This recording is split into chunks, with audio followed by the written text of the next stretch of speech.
Well, how you doing, everyone? And welcome to the Isaac Hayes Show, where we talk about life, we talk about liberty, and yes, we talk about the pursuit of happiness, and to show all the world that Cajuns do have intelligence. Hope you're having a good, wonderful after Thanksgiving Monday. Hope your Thanksgiving was great.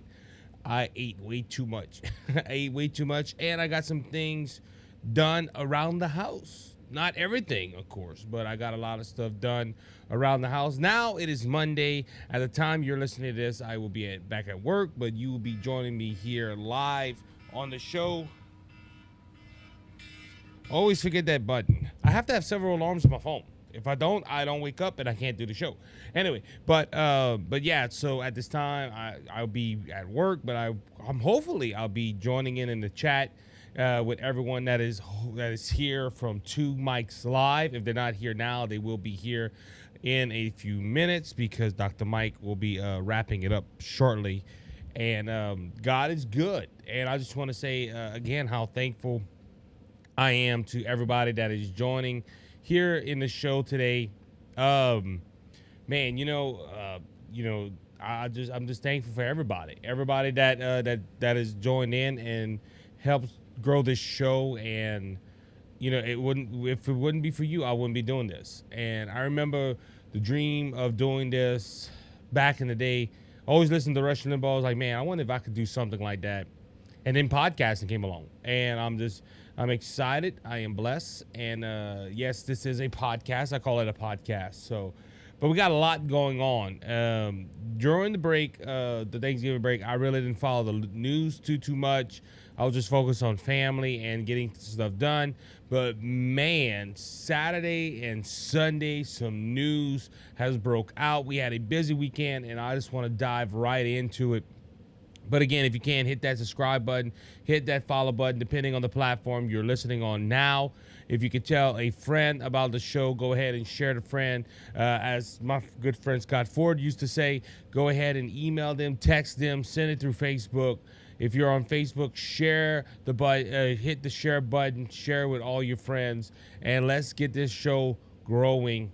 And let's go ahead and make something of this show because, hey, like I said, without you, I can't do it on my own. I need some help, and I want to thank you for your help. All right, let's start with the biggest news story that broke last night, that President Joe Biden is pardoning his son, not just for the crimes he committed, but also possibly future crimes that Hunter Biden could have done. This is in relationship to foreign affairs and taking money from foreign entities. You remember, I think it was the Republican Party that said if they would get into power, they would start looking into it, and they have to some extent, but the Democrats were stopping them every way. But let's go to the article, and I pulled the article today. I could have pulled from several different sources, but I decided to go with the Daily Caller. I believe the Daily Caller explained it a little bit better. President Joe Biden pardoned his son, Hunter Biden, on Sunday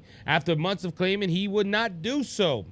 After a Delaware jury convicted Hunter Biden in June on counts that he knowingly possessed the gun while suffering a drug addiction and made false statements on the purchase documents. And the president said that he would not commute his son's sentence. Biden issued a statement announcing the pardon, writing that his son was singled out in a judicial process because of their relationship.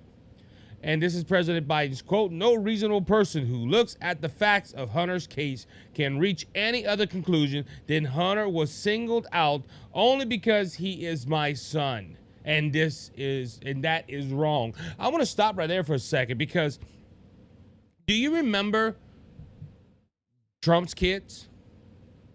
Okay, Trump's kids were brought in front of Congress. Trump's kids were accused of everything in the book. And the liberal media said, oh, we're just looking for justice. It ain't nothing to do with their daddy. And in reality, it was all about their daddy. But it wasn't wrong then, but now it's wrong now. Also, according to Biden, this was all done for political purposes. And this shouldn't be done, going after somebody just because their political affiliation. Oh, really? What you think they've been doing to Donald Trump for the last 4 years? calling him a convicted felon, insurrectionist, every name in the book. They've been doing this. They've been calling Donald Trump every name and going after him politically for sure for the last 2 years, ever since the charges started coming out. But, oh, that's wrong. Now, people will say, well, Isaac, that's Hunter Biden. That's not President Biden himself. You're correct. But under the assumption that Biden is saying, hey, it's wrong to go after somebody because of political affiliations or because of political stance, no, this is hypocrisy at its finest. There have been an effort to break Hunter, who has been 5.5 years sober, even in the face of unrelated attacks and sensitive persecution, selective persecution. Stop right there again. Let's go to Alvin Bragg's. Donald Trump. Do you remember the minimum that he should have done was misdemeanors for the New York trial, but Alvin Bragg upped them to a felony because the time was about to run out on the crime. So for him to say selective prosecution is also hypocrisy at its finest. Now, I will say this about the Hunter Biden case. It was proven that he went ahead and bought a firearm while suffering addiction. It was proven that he did not pay his taxes, but Hunter Biden gets a pardon. Now, listen here, okay? Go ahead and pick up a firearm while under drug addiction. You're going to be spending a few years in jail. Same thing without not paying your taxes. If you go ahead and don't pay your taxes, you have a chance of not having your liberties. But you don't get pardoned. You don't go ahead and get a out of jail free card. No, you go to jail. You don't have the president saying, well, this is unfair and this shouldn't be done. No, you go to jail if you don't pay your taxes or put any false information, Article 4473. He willingly and openly lied on a 4473. The reason I know what a 4473 is, I worked in a retail store where I sold firearms, and I had to overlook this paperwork. And this paperwork is simple to know who's lying and who's not lying. If you put one wrong answer, you don't get a firearm. Hunter Biden went in that store. Now, he has not been convicted, so we have to go ahead and give that point. And even that, though, they did find him guilty on a couple of things, but he was not convicted, and depending on what state you're in. But ladies and gentlemen, this man went into a store, allegedly, went into a store, knowing he could not buy a firearm and lied on the paperwork so he can get it. And instead of facing jail time or facing punishment for his crime, his daddy just gave him a pardon. Let's finish reading Biden's quote, if I can. In trying to break Hunter, they tried to break me. There's no reason to believe it will stop here. Enough is enough, the president wrote. Okay, they're talking about Biden's, because this is what this pardon covers too. I read this last night. This pardon also covers foreign affairs. Okay, remember him working as Burisma? And him talking about the big guy? And him looking into all the stuff that him and Joe Biden were tied into with Ukraine and others. You remember they were trying to, they wanted to put an impeachment on Biden for all this stuff. That's all out the window now. The Republicans can't look at it. No court can hold it up. So in a way, it's looking, Biden saved his skin. I think this is one reason why he put this pardon out there too. But he's saying they're trying to break Hunter so they can break me. Look, I'm not gonna lie to you. It's probably hard to a father to see his son going through what Hunter Biden was going through. But because you're the president of the United States, don't give you the right to hand out a pardon, especially after you said, "I'm not going to do it." For my entire career, continuing with Biden's quote, I have followed a simple principle: just tell the American people the truth. They'll be fair-minded. Here's the truth. I believe in this justice system, but as I have wrestled with this, I also believe raw politics have influenced this process, and it led to a miscarriage of justice. What? Coming from the man that has allowed the Justice Department to prosecute Donald Trump and waste millions of dollars just for them to say, hey, we're dropping the case. Jack Smith has spent over a year and multiple millions of dollars going after Donald Trump, but Joe Biden wants to say, oh, the justice system is unfair? Coming from the same man that has allowed the Justice Department to go after Donald Trump. See why I say this is hypocrisy at its finest? And also, just tell the American people the truth. Really? Tell us the truth. Why are you sending millions of dollars to Ukraine? It's not to help them, I promise you. Zelensky scratches his nose and wants $1 billion. Why?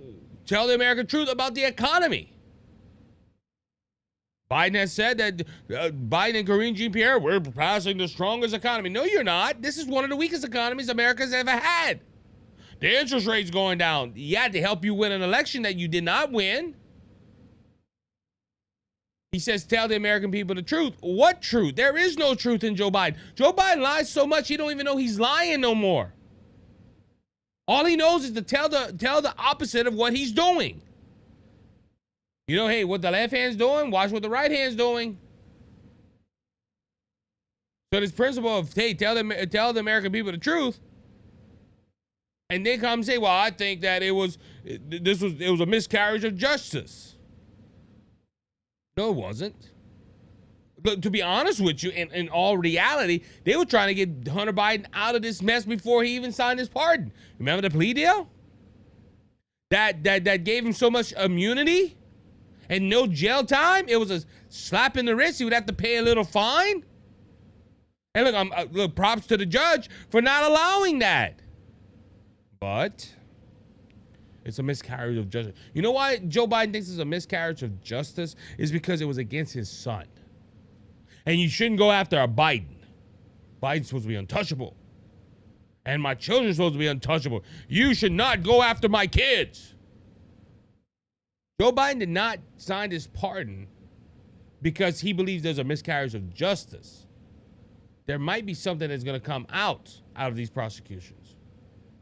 Again, with the Burisma stuff and the overseas dealing and the big guy talk, all that's done away with this pardon. And this is Joe Biden's final thoughts on his statement. And once I made this decision this weekend, there was no sense in delaying it any further. Well, yeah, you going out of office. See, that's the thing too. He's not going to be. The election's over. He wasn't running. He's going out of office. There's no consequences for what he's doing today or yesterday. Why delay it any further? Well, he got almost 2 months. Anyway, I hope Americans will understand why a father and a president would come to this decision. We already know why. Because first off, you're putting your son over justice.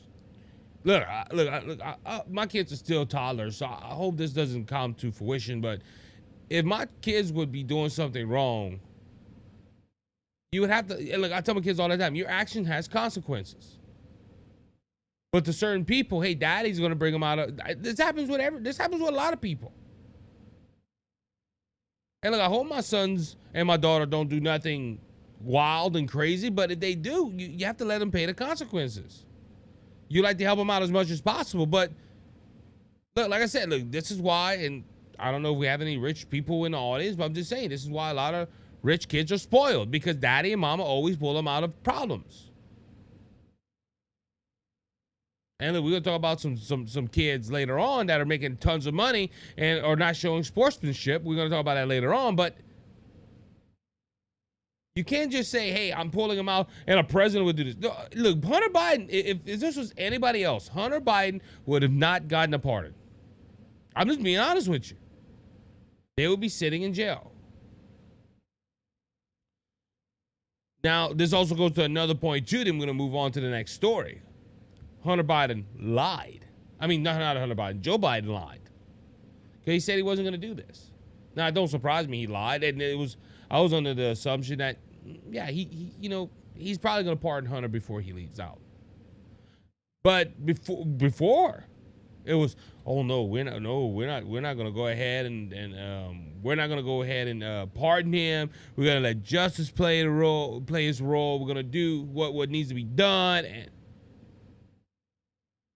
why he should, because look, Biden's done. Look, they gave Biden what he supposedly deserved, was the presidency. And he stunk. He stunk as a president. That's why he did not. That's why they removed him from the ticket. That's why he was not going to win. Every poll had Donald Trump winning in a landslide if they wouldn't have put Kamala Harris. He's done. He's done. And look, like I said, he ain't going to pay no consequences for what he did. Unfortunately. But like I said, you need to do what you need to do, and hey, the Republicans need to look into all this. There's probably gonna be some books written about Biden and all this stuff, but I'm just saying look, he's gonna have his day in front of the Lord.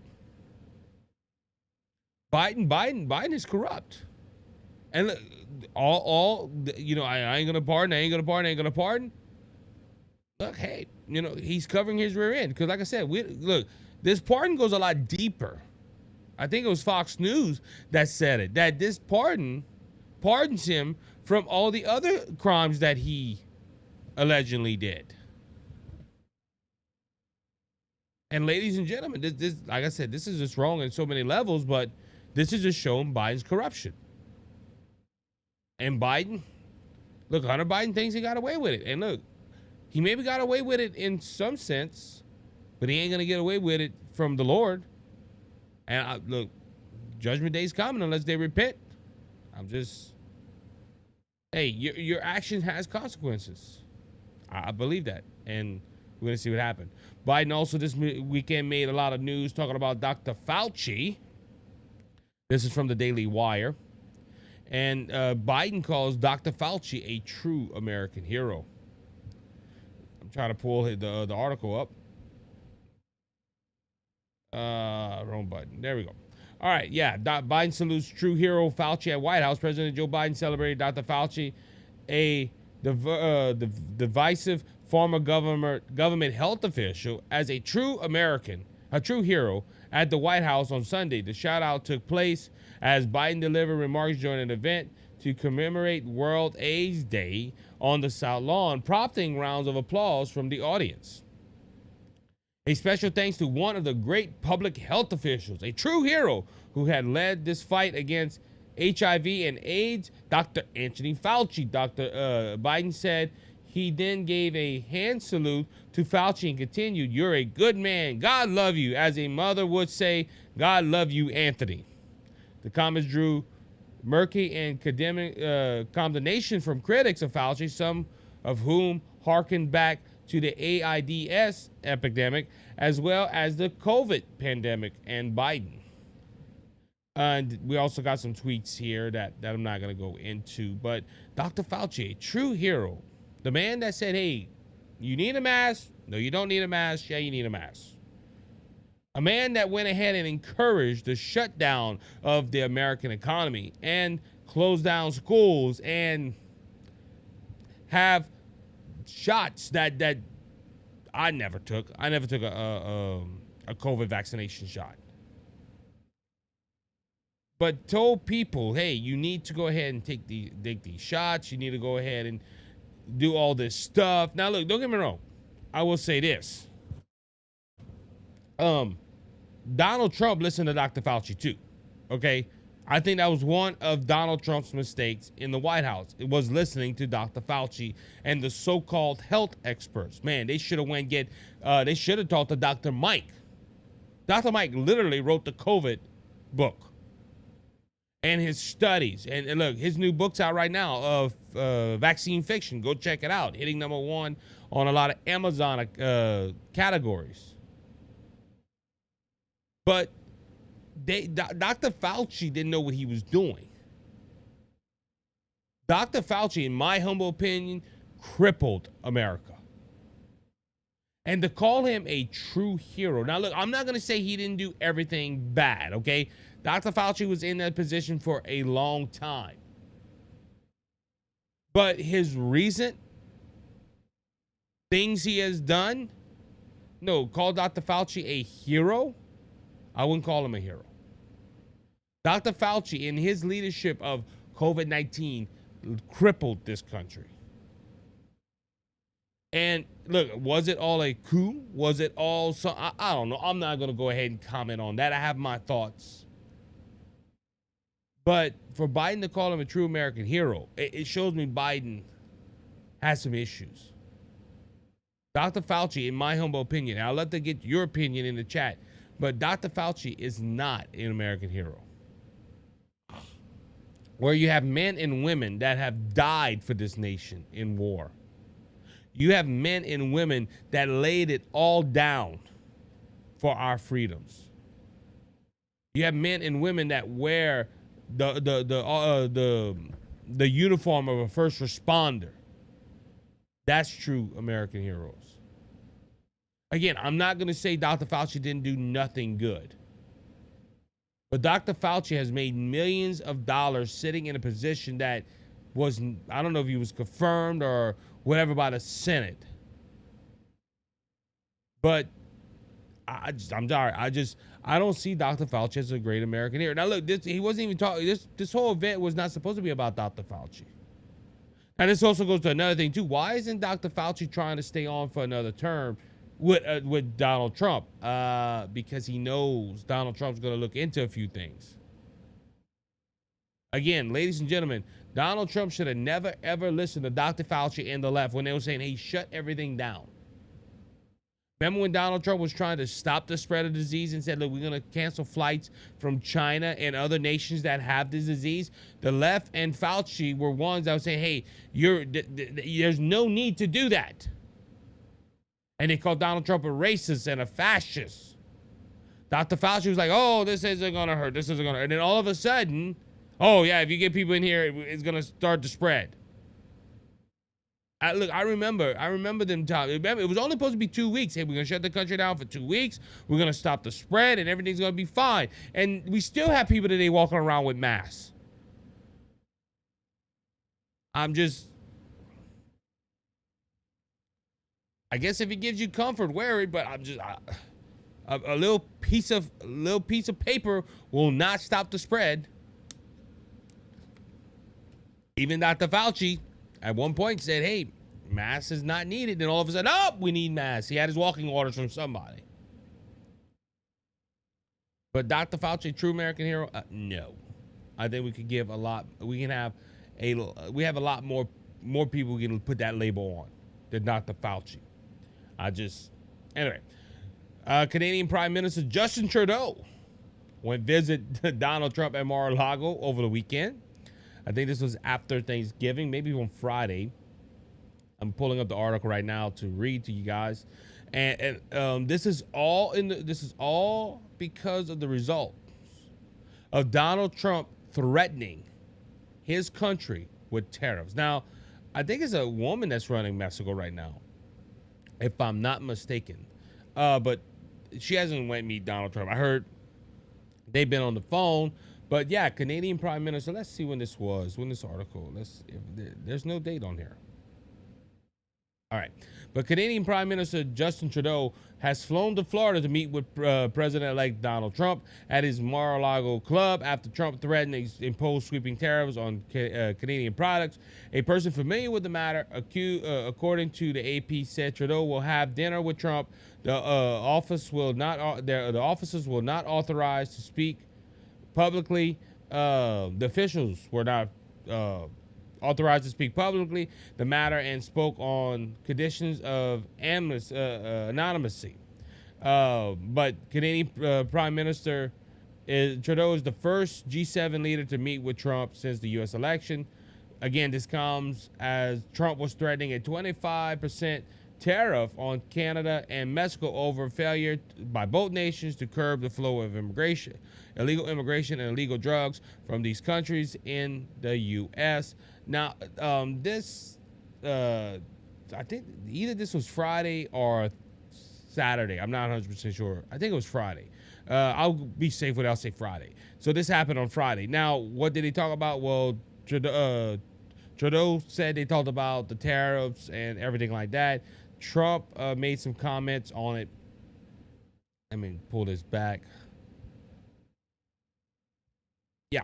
So Trump, Canadian Trudeau makes commitment to U.S. join Mar-a-Lago meeting. President-elect Trump said on Saturday that the Canadian Prime Minister Justin Trudeau committed to working with the U.S. on issues that Trump raised early in the week. Trump said that his meeting with Trudeau at Mar-a-Lago was very productive as the two leaders discussed many important topics that will require both countries to work together to address, like the fentanyl and drug crisis that has decriminalized so many lives, declimated so many lives as a result of illegal immigration, fair trade deals that do not jeopardize American workers, and the massive trade deficit the U.S. has with Canada. I made it very clear that the United States will no longer sit idly by as our citizens become victims to the surge of drug epidemic caused mainly by the drug cartels and fentanyls pouring into from China. Trump continued. Too much death and hardship. Prime Minister Trudeau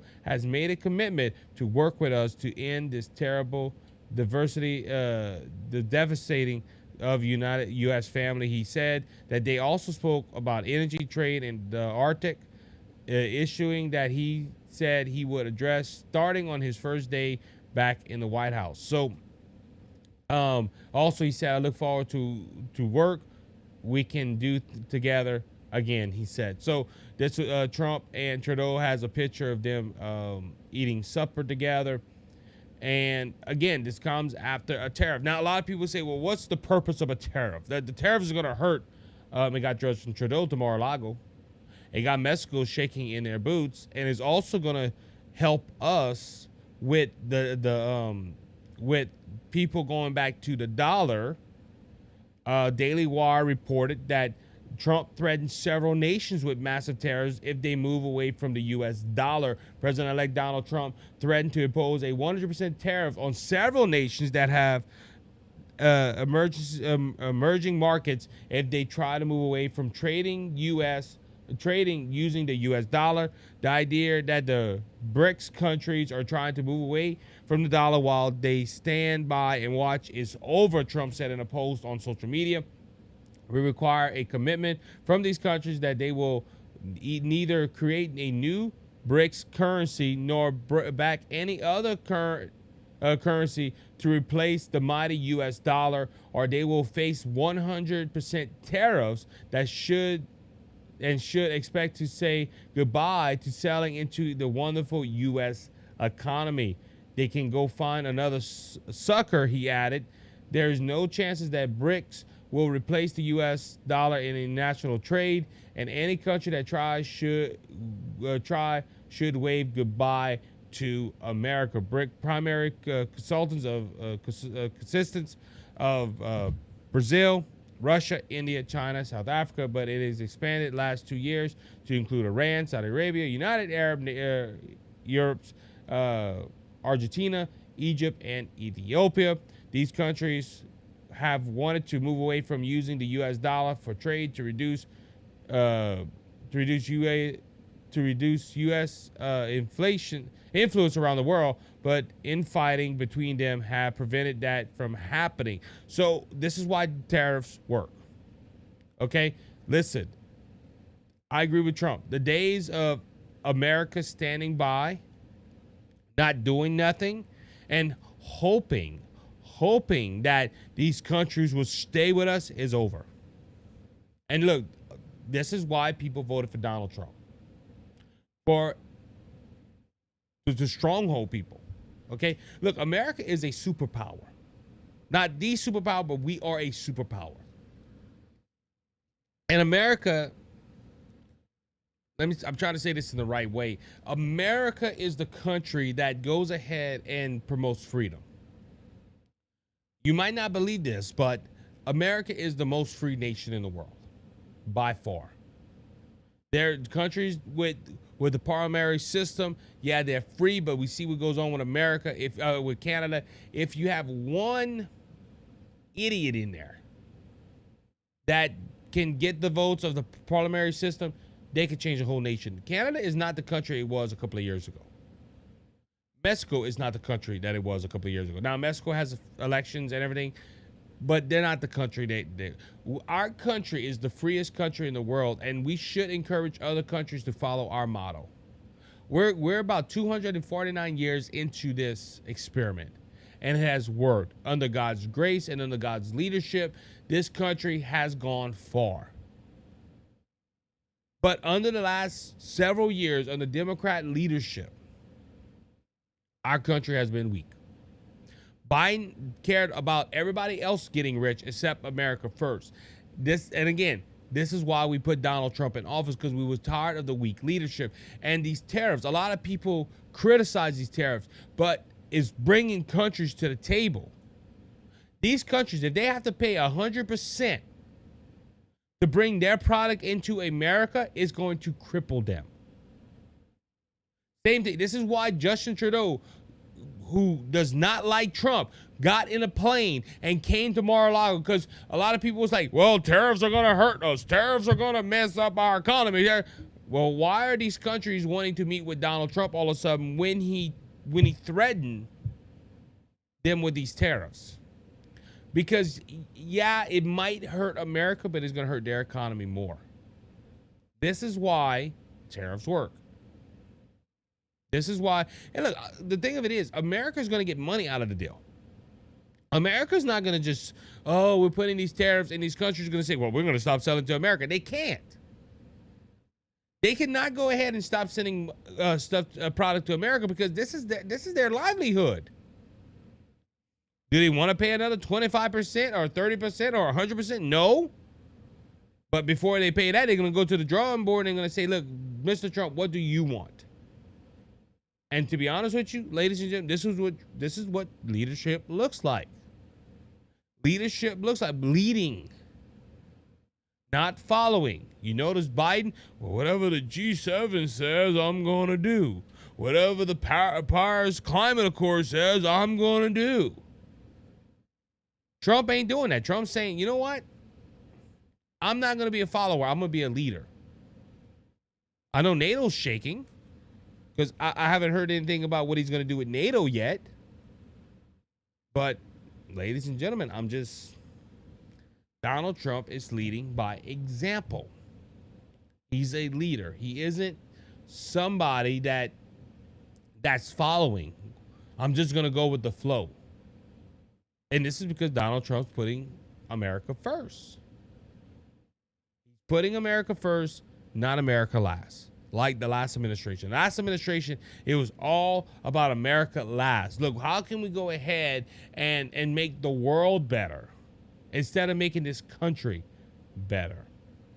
All right, let's move on. So the SJSU transgender volleyball player Blair Fleming's college career is likely over after championship loss. As we reported, the Mountain West Conference Championship was this weekend, and several teams have forfeit to this team, and I don't know, I think if I'm not mistaken, one even forfeit in this tournament, because this is a biological male that says he's a female. He transitioned into a female. Now he's playing for San Jose State. Now, if I'm not mistaken, San Jose State is in California, so this does not surprise me that this is going on in California. But multiple teams have said they don't want to play against San Jose State because of this Fleming person on the team. Well, again, they lost on Saturday night. Now, this game did bring a lot of controversy because the other side went ahead and took a knee. We're going to talk about this in a few minutes. But Flemings led the Spartans on a run to the championship march in a senior season, overshadowing by lawsuits from a teammate and the national controversy over Flemings being transgender. Flemings led the teams in spikes and propped 4 Mountain West rivals to forfeit a total of 7 conference games, including a tournament semifinals. But Colorado State never shied away from playing Flemings or the Spartans. These girls are like, well, we're gonna beat them. We're gonna beat them. That's basically what they were saying.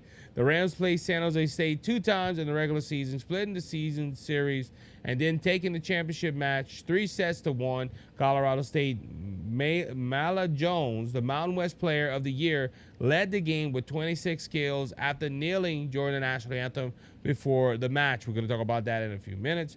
Jones, who also alleged to have conspired with Flemings in a plan to spike a ball in the face of a San Jose State teammate, Brooke Slasher, in a game October 3rd, according to a lawsuit filed by Slasher and a Title IX complaint. Slasher was never spiked in the face, and the Mountain West concluded an investigation into the Title IX complaint, saying it did not find significant evidence of wrongdoing. Slasher's attorneys have questioned the vulnerability of the investigation. Fleming had 17 kills, but committed 9 errors and hit poorly in the first 2 sets when Spartans fell in the 2-set in none hole. But anyway, so San Jose State loss. Let me read this. Will also mean it won't advance to the NCAA tournament, which have introduced further controversy with potential matchups against teams outside the conference. Boise State forfeited the Mountain West tournament semifinal match against San Jose State, which could have set a precedent for teams in other states with laws that prevent transgender inclusion in women's sports. So this whole controversy for the time has ended, but did it? Because look, this is going to be talked about for a while. This individual should not have played. Now, I can hear some of my critics that say, well, Isaac, didn't they lose the match? They did. They did. Look, the determination of women, don't underestimate them. Don't underestimate women that are fighting for a championship. It was unfair, but they overcame the odds. Look, the Colorado Rams, they faced adversity and they took it on. They didn't shy away. But I'm going to be honest with you, I wish every team would have forfeited, because this is standing on principle. A biological male should not be playing in women's sports. I want to bring this up because last time I talked about this last week, we had a comment in our chat that said, well, why don't you see women dominating in men's sports? You will never see it. You will never see a woman that is transitioning to a male exceed in a male sport.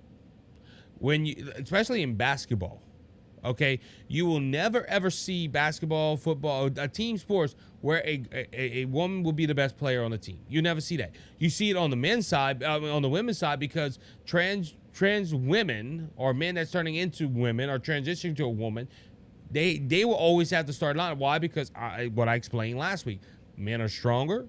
Men can jump higher. Men physically are stronger than women. You're going to see a woman progress in women's sports because they have I think it's XY chromosomes or whatever, and they're stronger. You're going to see that. You never see a woman or a woman turning into a man. This whole thing is confusing, but you'll never see that happen because ladies are not stronger than men. Now, coach for the SJU volleyball players blame teams for forfeiting and saying they're applauding hateful message to players. The volleyball coach Todd Chris provided a statement to Fox News Digital Saturday afternoon after his team lost in the Mountain West Conference tournament. He addressed the national controversy surrounding the transgender player on his team and several forfeit conference matches, including a tournament semifinals with Boise State. He made this comment: "I will not sugarcoat our reality for the last 2 months. Our team prepared and was ready to play each match according to the established Mountain West and NCAA rules. We did not take anyone away. We did not take away any participation opportunity," Chris wrote. Boise State we talked about that earlier. Chris said each of those forfeits resulted in the team's players, coaches, and staffers receiving appalling hateful messages. Sadly, others who have for years have played the same team without incident chose not to play us this season. To be clear, we did not celebrate a single win by forfeiting.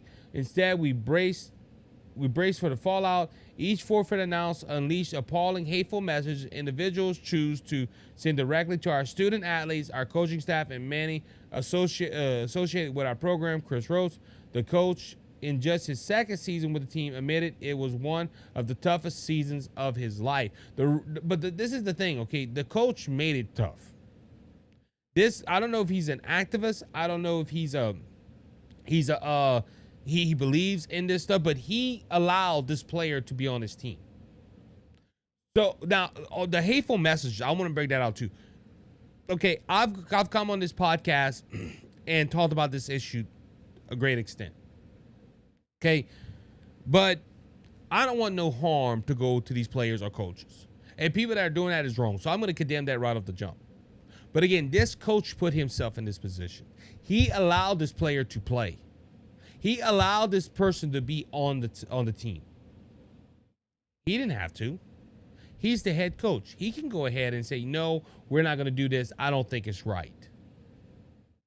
He had every opportunity to say, look, this controversy is getting way too strong. It's going to affect my other players. So we're going to go ahead and look, hey, we love you. We want you to play, but you can't play. Now, again, this coach saw an opportunity to win a championship. But at the same time, that does not make it right. I don't care what the NCAA says. I don't care what the Mountain West Conference says. A biological male should not be on a team full of females. Now, if it's a co-ed team, you evenly match, I understand all that. At least you have a fair shot with a co-ed team. Because, look, there's co-ed volleyball around my area. I'm not against co-ed teams. But I am against a team that is solely made up of women and a person says, I feel like I'm a woman and they are biological male and they go play sports. This controversy, this is all hateful mess. No, it's not hateful mess. It's just fact. A biological male should not be playing in women's sports. Plain and simple. And I explained to great lengths last week about why not. I even gave you all an example. So for this coach to go ahead and say a few things, or all these forfeits that were announced, we knew it would cause controversy. You caused that controversy. You made your bed, you sleep in it. We have a lot of sports stuff this week too, because I want to talk about the whole issues with Billy Napier in Florida State and the Michigan and Ohio game. But anyway, one more thing about this volleyball game. There was one player from the Colorado Rams. This is from Breitbart that took a knee. We read about it in Fox News as well a while ago. Players kneel during anthem before championship game featuring trans player. Melian Jones and two of her teammates knelt during the national anthems on Saturday as they had done on Friday. This was to show... I guess, Jones is accused of meeting with San Jose trans player Blair Fleming and receiving scouting reports about San Jose State in addition to the conspiring with Fleming to injure San Jose's player Brooks Slisher during the game. That has been proven false. Not proven false in the lawsuit that didn't go through. Slisher has joined a lawsuit against San Jose State and the NCAA for allegedly making her share living spaces and changing spaces with Fleming and not informing her that her teammate was a man. Colorado State head coach Emily Cohen defended her protesting players and said that the trio has been kneeling during an anthem since their freshman year. They've knelt since their freshman year when the Black Lives Matter movement was going on, and in this program we raise critical thinking and make decisions for what's important to them, Cohen said. And for those three, they're black players, and it's been important for them for 5 years, and they've stood their ground for saying that this is something that they believe in, and we support them. Now, this is the issue with this. I've always felt let me say that when this whole controversy started of kneeling, I think kneeling is more appropriate than sitting down. Okay, when Colin Kaepernick sat down for the national anthem and disrespected our country and the flag. Now, people will tell me he was never disrespecting the flag. Yes, he was. If you listen to his post interview after this whole thing of him sitting down, he said, I will not stand up for a flag that represents hate and represents brutality and all this stuff. He made those comments. Those comments are on Google. You can find them. I always thought him kneeling down was at least him not sitting down. This is the issue with them kneeling down. Yes, they all part of the African American community. But America has given them the opportunity to play ball. Look, college sports now, you are paid. You have NIL deals. You have an opportunity to make money in college. There's only one country in the world that does that, if I'm not mistaken. That's the United States of America. These college athletes are making millions of dollars. LSU lost a commitment to their university, to Michigan, because Michigan, if I'm not mistaken, told him he could make up to $10 million throwing a football in the University of Michigan. But the NIL deal and the transfer portal and all the stuff with college sports is a mess. But you have college athletes making millions of dollars before they even before they're pro. These athletes now, look, Grant, I don't know if they're making money being on Colorado State's volleyball team. But for them to go and kneel down for a country that has given them so much, it's astounding. Now, look, don't get me wrong. I'm not going to say America's the most perfect country. It's not. This country has never been perfect. We have a past that is blemished by bad mistakes of presidents and Congress and senators. We have that. But to disrespect our flag is wrong. Look, they tried this at UL. I can't remember what school. They came and they knelt down, and guess what? Cajun people showed them, hey, you don't disrespect our flag. You don't disrespect what that flag stands for. Because at the end of the day, our flag stands for truth, justice, and the American way. And for them to disrespect our flag is wrong. Especially with let's talk to the basketball player that went to Russia and tried to break the rules and was unfairly imprisoned, that Biden took out of prison. Now, the deal was questionable. But this person went to Russia thinking it'll be better, and guess what? They couldn't wait to come back to the United States. Why? Because America offers truth and freedom. You can't go to another country and do what you're doing here. And look, don't get me wrong. They have the right to protest. They can do whatever they want. But at the same time, I think it's still disrespectful that a player takes a knee in protest of our country. The national anthem is talking about how good this nation is, and this country has given them the opportunity to play a sport and to do something they love, and all they're doing is just, I don't know. I think it's disrespectful. And this whole game, look, we never heard of these players doing this before because their coach said they've been doing it for years. This game was highlighted because of the trans player that was playing. So the eyes of the nation were on this game. And they did that. And also with the other controversy, if the main player, Jones, went ahead and did conspire with Fleming, the trans female, to hurt the player, that the woman that said, look, I don't want to be in a room with a male, and you're forcing me to be. Because, see, that's a whole controversy in itself right there, because they usually swap out rooms with other players so they get to know. This one player requested this female. Think about this. This one player requested this female to be a roommate with. and it made this female uncomfortable. But the same coach that said, "Oh, hateful messages," don't that send a bad message? Don't that tell you that the intentions of this biological male playing sports? He can call himself a female all he wants. He's not. He's a biological male. And this girl was not comfortable around this situation, but nothing was fixed about it. And then if it's true that this Fleming teamed up with Jones to hurt that player, is appalling too. Look at all the controversy around this game that happened Saturday. All because people feeling entitled and feeling they feel like they're a woman and they're not a woman. Or they feel, hey, we were mistreated, our ancestors were mistreated, so we're gonna. I'm telling you, ladies and gentlemen, this nation has its issues. Let's see.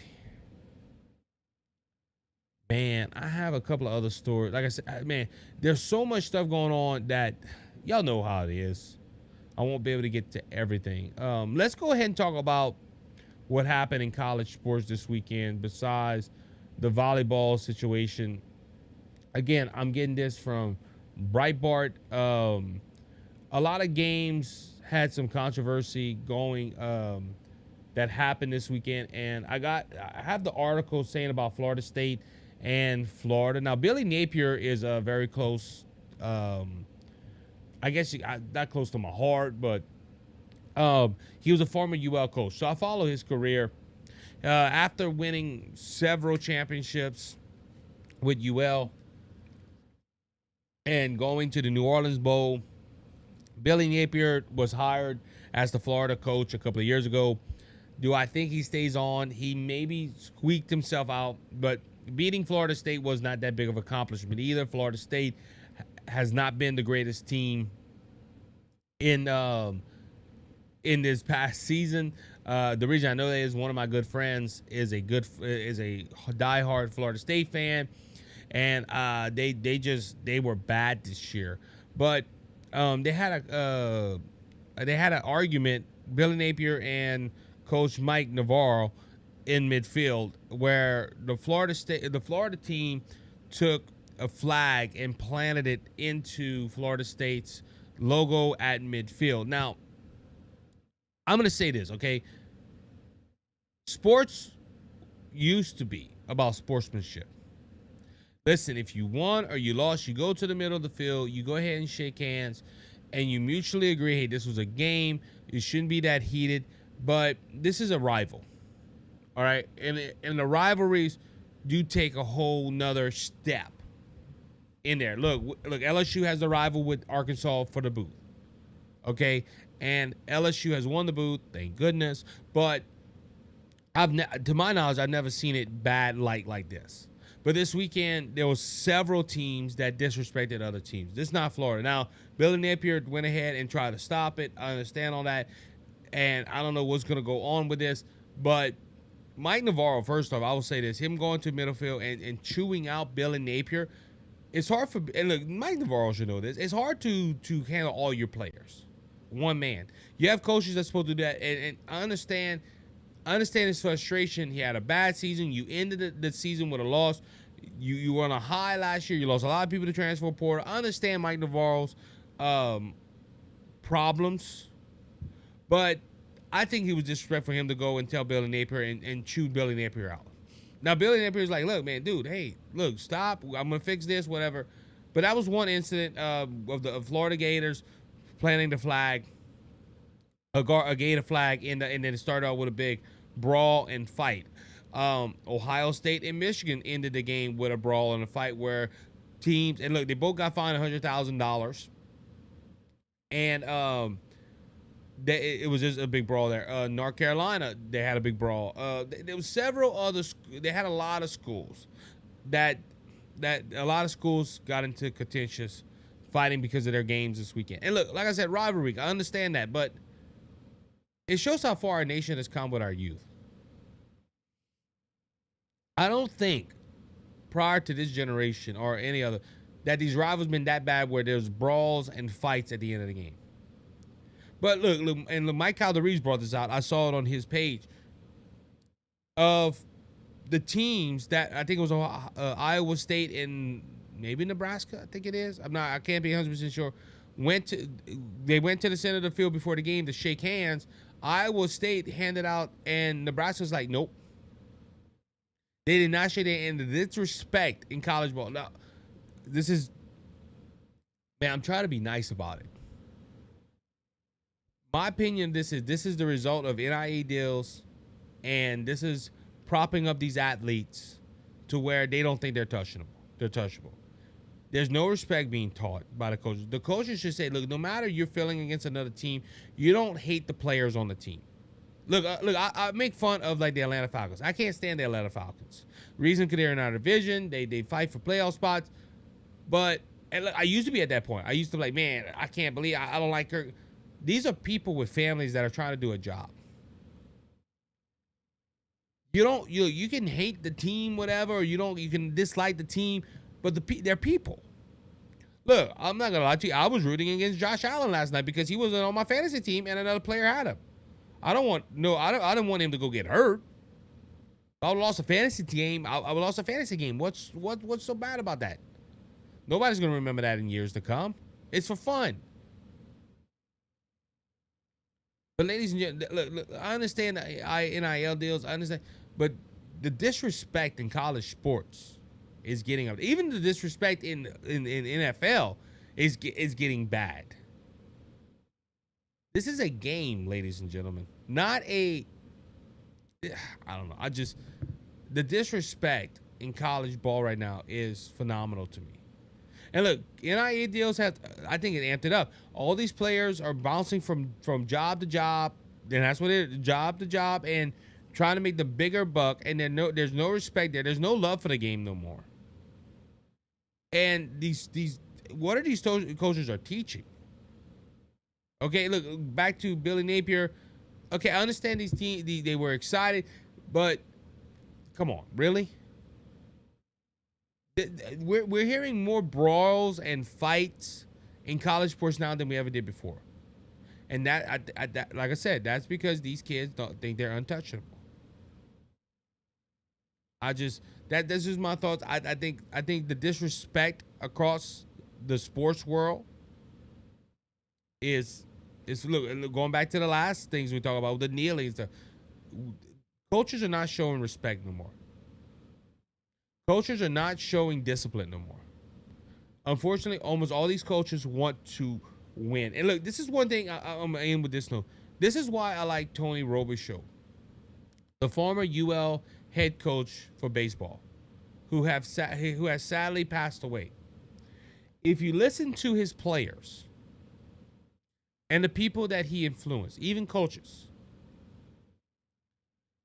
he would make the point, hey, this is a game. You have to go out there and be a better man. And Tony Robichaux, if you go look him up. He was a legend here in Cajun country. He had several opportunities to leave Lafayette, but he didn't. Why? Because he thought he was called here, and he wanted to show men how to be men before they were ball players. And he had some years he was successful. Other years he was not. But he showed men how to be men before they were ball players. And unfortunately, a lot of coaches around the National Football League and around college football, it's not about showing men how to be men. It's about how can we get that next W so I can make my check. And I understand, at the end of the day, you got to get paid. If you don't win as a coach, you have to move on. I understand it. Coaching is probably a hard job to do. But coaches are not showing respect no more. And we're starting to see the results of this happen. Now, Mike Navarro, his players, what I've seen, they're respectful. Now, they get excited and all, but maybe this is why he went to Billy Napier and said, look, you need to show you boys respect. Maybe he was trying to teach the young coach something. I don't know. But the lack of respect in college ball and sports in general right now is at an all-time high. And it needs to look. These at the end of the day, and look, I'm a big sports fan. At the end of the day, this is all. It's a game. It's not Are people going to remember the game that Ohio State won yesterday? Probably not. Not in a couple of years. Maybe die-hard fans. You might remember a play here or there. But ladies and gentlemen, all these games and all those stadiums, they're going to pass away one day. Why? Because the Lord Jesus is going to come back, and guess what? The Lord Jesus ain't up there wondering if the Saints or LSU or Florida State or Florida or Ohio State's going to win a game. Yes, we enjoy these things down here for entertainment purposes, but we need to keep our eyes on the one that died for us and rose again. Let's bring it back let's bring the more important things in life. Family, God, faith, and family. That's stuff that's going to last forever. Sports ain't going to last forever. With that being said, that's going to wrap up this show. Thank you, as always. As I said, I'm back. I'm ready to get back into it. Hope you enjoyed the interviews last week. Please let me know if you did. I want to thank everybody that was in the chat. If you came for Two Mics Live, thank you. Stay for Handy News. We're going to go ahead and raid Handy in a few minutes. Want to go ahead and thank everybody on that end as well, Wendy Wild, and all the people that moderate and help me out on the show. You are a blessing. And maybe one day I'll get big enough to where I can start paying people. We'll see. Right now, it's me, myself, and I that runs the show. So with that being said, thank you always. Again, be blessed, be encouraged. We'll see you next time here on the show. You have a great Monday. See you Wednesday morning. You be blessed. Have a good one.